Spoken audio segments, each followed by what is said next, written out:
How you doing, my family and friends? A once upon a time felon, unashamed for Christ, forever saved. I heard Steve Harvey, right? He said something very impactful this morning. He said that when you have an idea or when you have something in your imagination that you think about doing, don't worry about how you're going to do it. That's not my concern of how it's going to come to pass. My job and my concern is to start the work. I can't worry about the how-to, because if I start worrying about the how-to, I'm not going to get going because I don't know the how-to. And just because you don't know the how-to, you cannot let that stop you from starting. Because if it's in your mind, if you imagined it, if you see it, then you just got to go to step one. What does step one look like?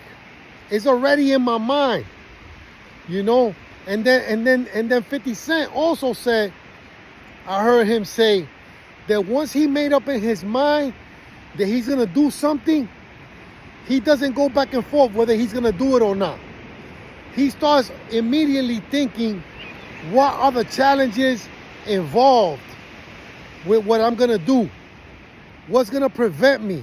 What's going to hold me back? What do I need? And then he starts going after it right away until he gets what he sees in his mind. This is why, since early on, he determined in his mind that he's going to be successful in whatever he put his mind to.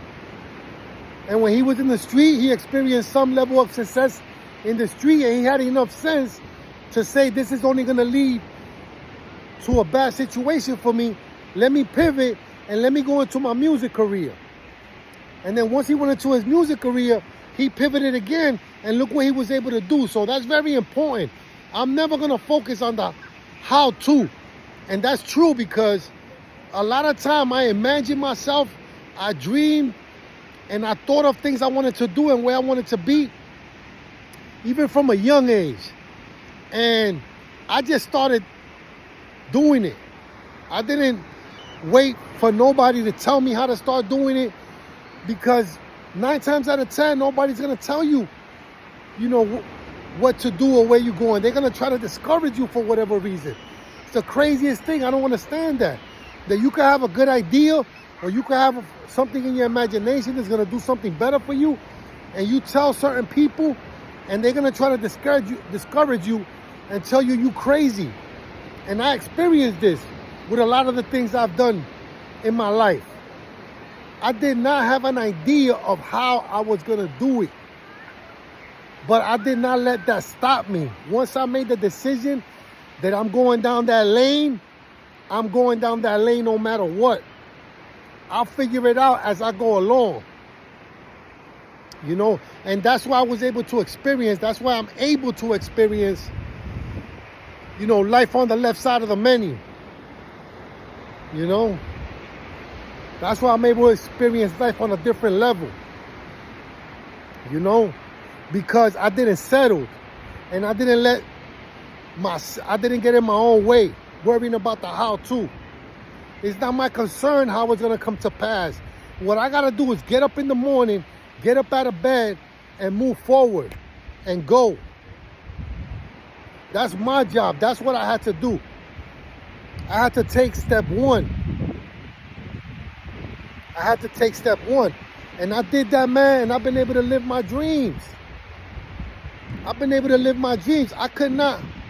How was I going to raise 3 small children right after the economic collapse in 2008?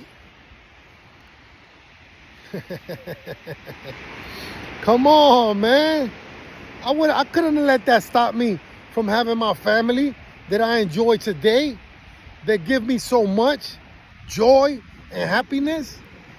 Imagine I would have been worrying about the financial collapse and the inconsistency of my job and my business not being there yet before they started to have my family, and I would have let that hold me back and say, I'm not going to have my children because I don't know how I'm going to support such a big family. Come on, I couldn't do that. I had to say, where there's a will, there's a way. And if God is for me, who's going to be against me? And I had to trust that God will provide. You know why? Because I saw how God was providing for my pastors when they was having their families. I said, nah, man, we serve the same God. If God's providing with him and he got 4, 5, 6 kids, and God's providing with him and he got 2, 3, 4 kids, and they thriving and they consistent and they supporting theirs, what makes me think he's not gonna do it for me? And I decided to have a family that could go down the line with my investments. I'm not a developer. I'm not in construction. I'm not an electrician. I'm not a plumber. I don't know how to put those. I'm not a carpenter. I don't know how to put none of that together. You know, but I didn't let that stop me from buying distressed properties for pennies on the dollar. I did not let that stop me. I said, you know what? I don't care if it's abandoned. And people literally told me, yo, you losing your mind. You crazy. How you going to put your money into this right here? Look at this. This is crazy. And I said, look, bro, I don't know how it's going to get put brand new again. I don't even know what it costs. But I know that I'm going to have this right here. I'll worry about that later on.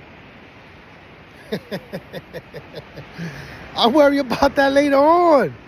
Now, when you fast forward 10, 15 years, man, I'm so happy I did it. I'm so happy I kept going. And I didn't let, I kept going. I didn't let doubt stop me. I didn't let the how-to stop me. And that's what happens with us, with our culture.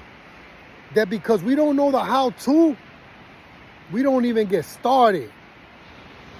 We don't even get started.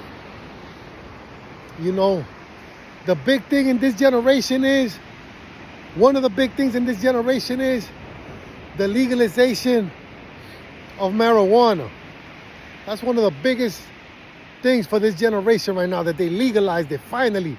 After decades and decades and decades of it being illegal and breaking the law and getting arrested for it, all of a sudden now, for this generation, it's open now. You can go ahead and do whatever you want. And they not really understanding that when you getting high, when you getting drunk, a few things happens.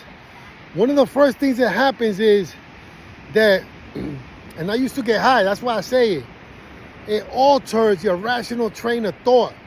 And I learned this in the RDAP program, 9-month in-house treatment center that I went to, a 9-month in-house treatment center that I went when I was in prison. It was a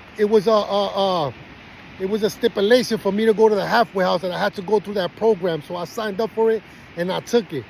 And what I learned was that when you get high, when you getting under the influence, it alters your rational train of thought, and you're not able to differentiate people, places, and things that are causing you harm. So once your rational train of thought is not there, you're liable to go down any lane and suffer any of those consequences. That's the first thing, right? The second thing is that your tolerance to that first high, it goes down, and then you got to consume more to achieve that high again, to the point where you go from one drug to a stronger drug to further escape. That's the second thing that happens. The other thing that happens is it begins to draw and take away your resources, chasing that high. And I could keep going on what it does to your health.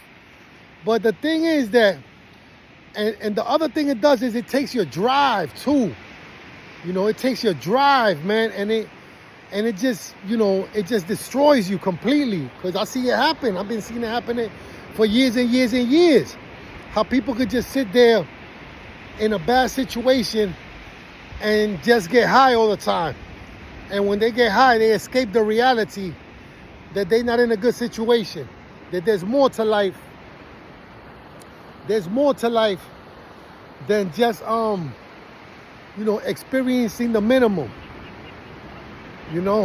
So, those are some of the things that happen And this generation is they got an issue right now because of that, because they don't know how to, differentiate.